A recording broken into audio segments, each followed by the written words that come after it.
A Czech astrophysicist named Jakub Prochaska wakes up from a dream inside his spacecraft, far away from Earth and completely surrounded by empty space. Early in the morning, his phone begins to ring, and he receives a call from the mission coordinator, along with his close associate, Peter. People back on Earth are eager to hear from him, as he has become widely recognized for his long solo journey into space. The leader of the Czech space program, Tuma, greets him and acknowledges the effort he has made after spending 189 days alone in space so far. Commissioner Tuma, hello from the outskirts of Jupiter. I'm very excited to be talking to you from here. For several years, scientists have been studying a strange formation called Chopra's Cloud, which has drawn attention from researchers all over the world. Jakub has been assigned to examine its origin and gather information related to Jupiter, and he is now getting close to the point where he can collect physical samples that may help explain unknown aspects of space. The phenomenon has haunted our skies for the past 4 years, and now your images have captivated the world. During the broadcast, Tuma says many people are eager to ask him questions, and Jakub answers questions from viewers. At one point, a young girl shows concern for his isolation and recognizes how alone he must feel. Tuma tries to correct her question by saying what she meant was that he is at a much greater distance from the world than anyone else. Jakub responds calmly and reassures her that he is managing well and does not feel troubled by the distance. And I read that you're the loneliest man in the world.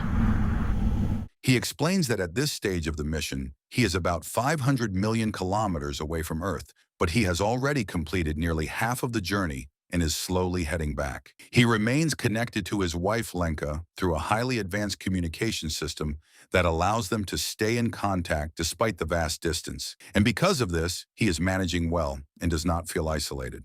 No, I'm not the loneliest man in the world. Thank you, Anna. And From the outside, Jakub appears emotionally stable and unaffected by loneliness. During a live segment, he briefly promotes a sponsor product in a routine and emotionless way. But once the segment ends, his expression changes and reveals how tired he is due to ongoing sleep problems. You'll be all right, Jakob.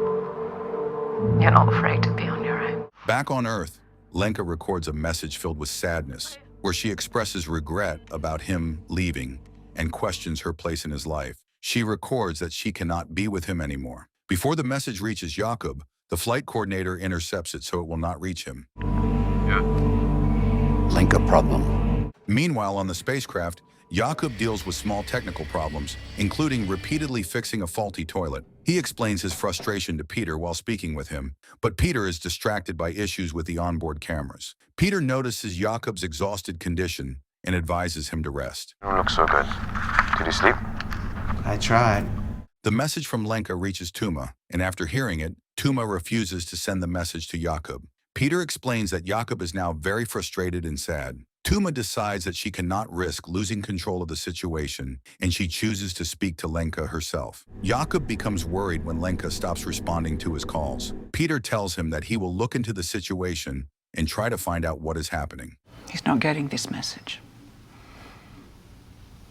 Jakub makes another attempt to contact her, but at that moment she is busy packing her belongings and does not answer. Feeling discouraged and emotionally low, Jakub turns to eating sweets for comfort and tries to sleep. As he drifts into rest, he looks out toward the approaching cloud, which is slowly getting closer to his position in space. That is not answering. If you'd like to leave a message. During the night, loud and irregular noises come from the broken toilet, keeping Jakub awake and preventing any proper rest. By morning, he feels drained and weak. While looking at himself in the mirror, he suddenly notices strange movements under his skin, followed by the disturbing image of tentacles pushing out from his mouth. Overcome with fear, he tries to pull something out from his mouth, but the scene abruptly ends as he wakes up, realizing it was only a vivid dream.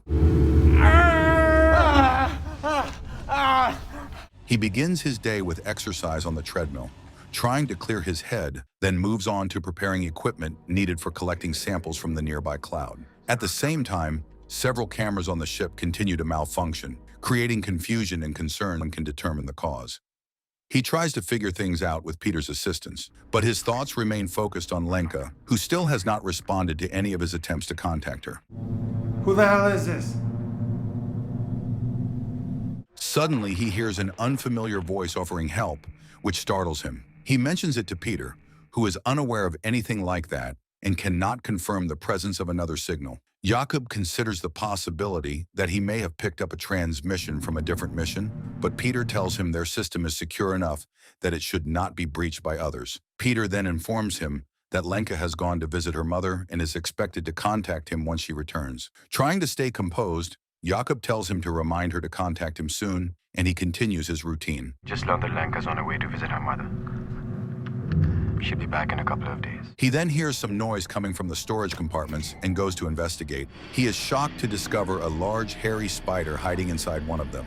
He quickly seals the area and contacts Peter to check the feeds from the room, but the cameras in that section have been broken for a while, leaving Peter unable to see what is happening. Jakob carefully opens the compartment again and confirms that the creature is still there.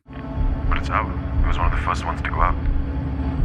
You gotta be kidding me. The spider begins to communicate, explaining that it does not intend to harm him. Feeling uneasy, Jakob retreats into the airlock and tells Peter that he plans to disinfect the spacecraft. He puts on his spacesuit, activates the cleaning system, and releases a soft foam that spreads through the area, covering everything in a calm and gentle layer. After the process ends, Jakob exits the airlock, but the spider remains unaffected. Jakob tells Peter that something is wrong, but Peter cannot understand what he means. Jakob asks to talk to Lenka, but Peter reminds him that his well-being is the most important thing right now. We have to decontaminate the ship. What? Why? As a precaution. The creature informs Jakob that the cleaning did not harm it and suggests that he remove his suit since there is no danger and it will not harm him. Jakob tries to approach the spider and touch it, but it avoids him and advises him not to act in ways that go against its customs. The creature explains that it arrived near Earth by chance and has spent thousands of years observing life, learning human languages, and trying to understand humans. I will neither consume nor contaminate you. Despite this, it still cannot fully understand human emotions. It reveals that it sensed Jakob's deep loneliness and decided to come closer to him because of it. Originally, it planned to check on him for a day or two, but it became attached after realizing how lonely Jakob was. Your loneliness. Disturbed and confused, Jakob retreats to a sleeping area, where he begins experiencing strong visions and sounds connected to Lenka. Jakob asks if the creature is tied to all the memories he is experiencing, then leaves it and goes to his room. Back on Earth, Lenka stays at her mother's house, where she seeks comfort and support. She is pregnant and relies on her family during this difficult time. I don't need your help. But you do. At this point, Lenka decides to move into a shared residence meant for pregnant women, choosing to stay there for a while instead of returning home. Her mother struggles to understand why she would consider leaving her husband during such an important stage of her life. Baby, this is a crazy time to make big decisions. It's a crazy time to leave him. The following day, memories of Lenka continue to fill Jakob's mind without stopping. The spider observes him closely, becoming deeply interested in his behavior and emotional state. In response, Jakob begins to relive and reveal parts of his past, including his struggles and feelings. There is a picture of you. You are an honored member of your tribe. The spider politely asks Jakob for eggs, saying he wants to try them. Jakob tells him they do not have any, and instead gives him a portion of his chocolate supply. As it eats, the creature recalls its original home. Jakob asks where its home was. The creature explains that its planet was destroyed by a powerful enemy, forcing its species to escape into space and wander without a fixed destination. Ever since then, it has been searching for its home. Where is home for you exactly? It is lost. Together, they observe Chopra's cloud. The spider explains more about it, describing it as a formation made of particles that carry deep knowledge. When Jakob asks about the spider's age, the creature admits it does not know, but believes that everything in existence has a beginning and an end, including the universe itself. Everything that begins must end, skinny human. The spider then brings forward a memory from Jakob's past, showing him the moment of his first meeting with Lenka. It recalls how hopeful and excited they both were, especially when she suggested they should always remain together, and he agreed without hesitation. The spider questions why humans make promises they cannot always keep, but Jakob is unable to give a clear answer. Why commit to a promise if it can readily be broken? At the same time on Earth, Lenka speaks openly with her mother about the difficulty of raising a child alone and says she is prepared to take on that responsibility. She explains that she believes she made a mistake when marrying Jakob. Her mother responds by telling her that humans make mistakes all the time. Lenka adds that she will tell her daughter that she once felt strong love, but later realized she had made a mistake. Have you thought about what you're going to tell the baby?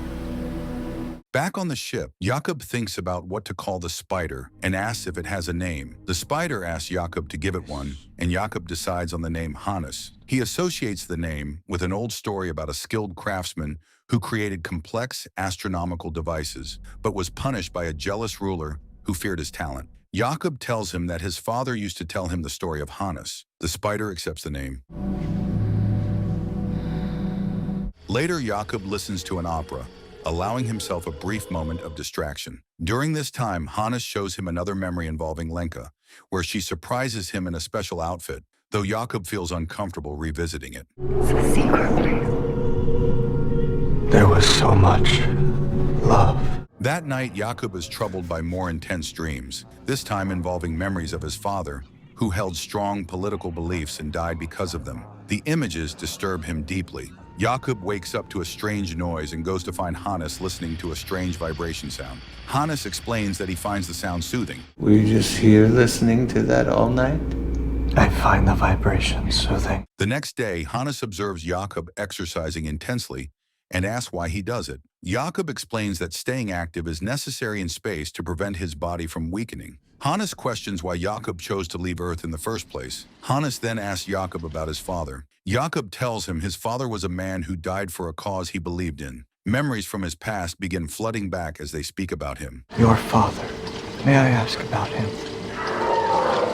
On Earth, Tuma travels to meet Lenka and expresses concern about her decision. She believes that separating from Jakob at this time is not right, pointing out that Jakob's unusual personality has always helped him handle long periods of isolation. However, Lenka's pregnancy has intensified her sense of loneliness and uncertainty. He misses his wife. And he shouldn't have left.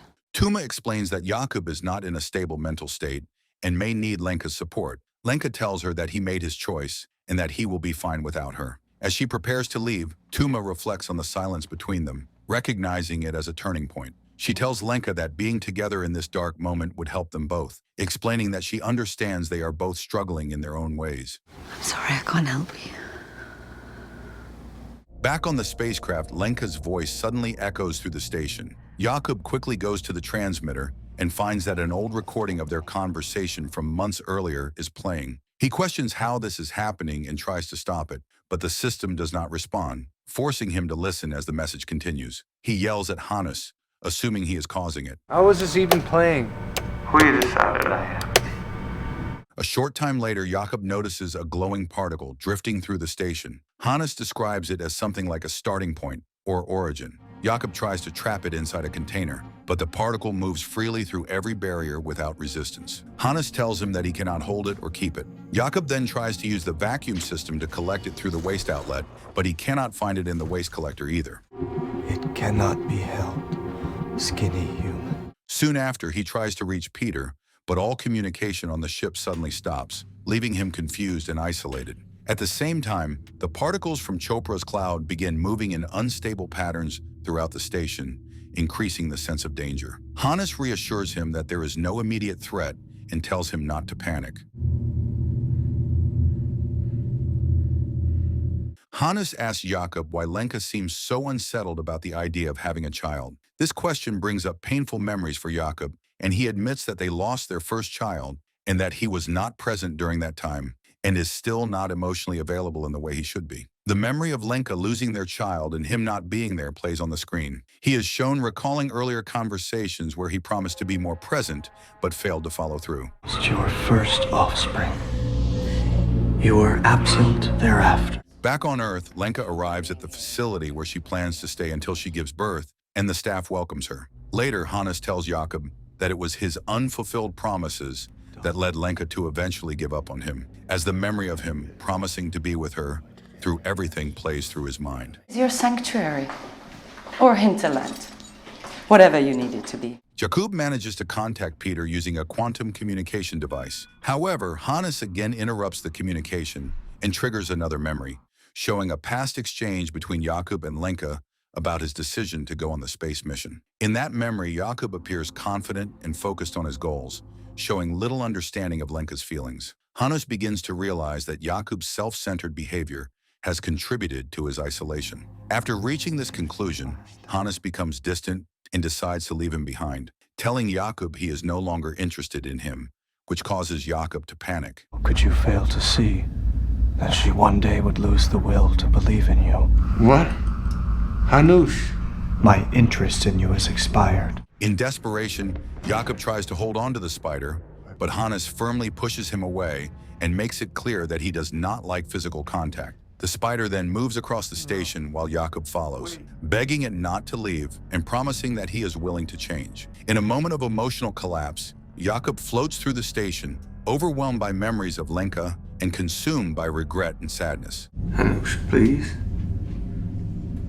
I'll do anything. He later contacts Peter again, and Peter is relieved, telling him that everyone down on Earth has been worried about him. Jakub tells him that everything is under control and asks him to reach out to Lenka. While Lenka is practicing yoga, Peter visits her and informs her that Jakub is still alive and wants to speak with her. She refuses at first, but Peter tells her that he only wants her to listen. He leaves the quantum communication device with her and steps out. Before anything, I want you to go and see Lenka. Jakub begins speaking to her directly. He expresses his love for her, apologizes sincerely for his selfish behavior, and admits that he ignored her feelings and failed her as a partner. He tells her that he was searching for something else when everything he needed was right in front of him. He ends the message by asking for forgiveness. you were right there in front of me, and I didn't see you. After the call, Hanis returns and speaks to him again, encouraging him to rest, saying that he has already confronted his guilt. Jakub, still emotionally unstable, asks for companionship instead of being left alone. Hanis responds by admitting its own fear of loneliness as well. At that moment, Jakub realizes that the spider is injured and in poor condition. Hanis explains that it had managed to escape from those chasing it, but the damage was already done. I cannot let you face the beginning alone.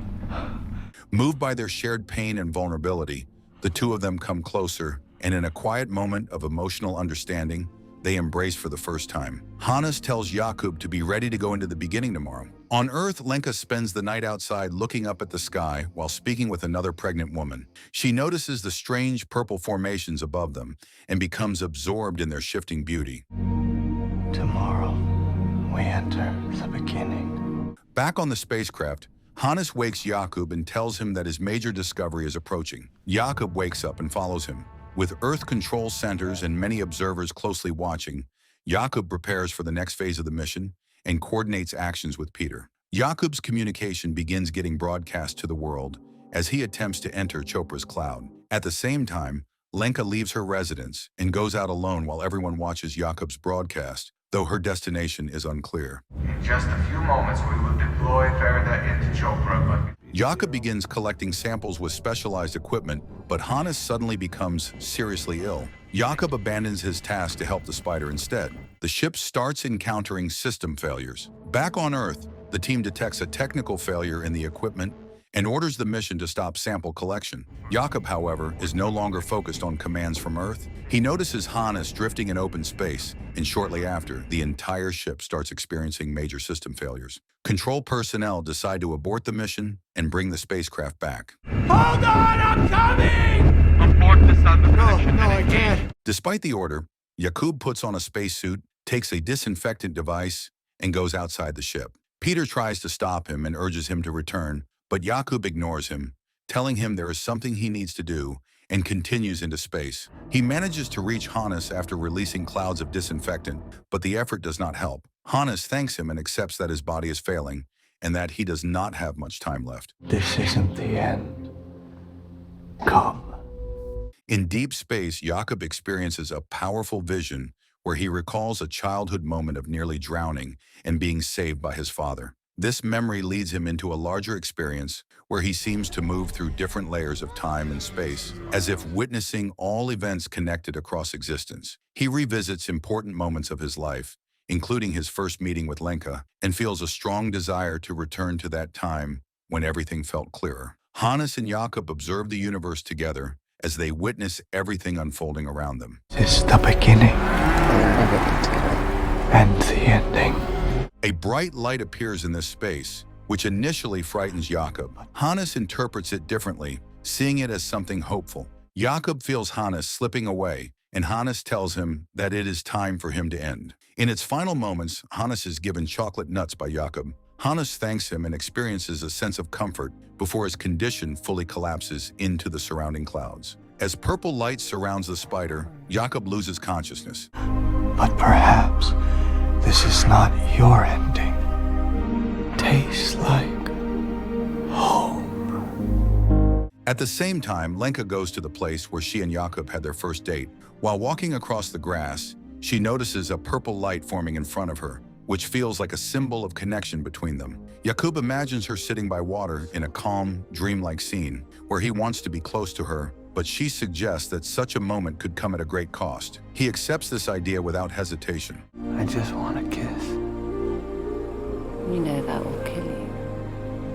It is later revealed that the light is actually coming from a South Korean space system that has launched a probe to rescue Jakob. As morning approaches, Lenka's quantum phone suddenly rings. Jakob speaks to her and admits that if he had known the full consequences of his choices, he would never have left her. She asked him if she knew what she does know. Now would she approach him in the first place? Their conversation ends with a shared sense of hope and the possibility of reconnecting, as both seem to move toward reconciliation. It was a really good kiss.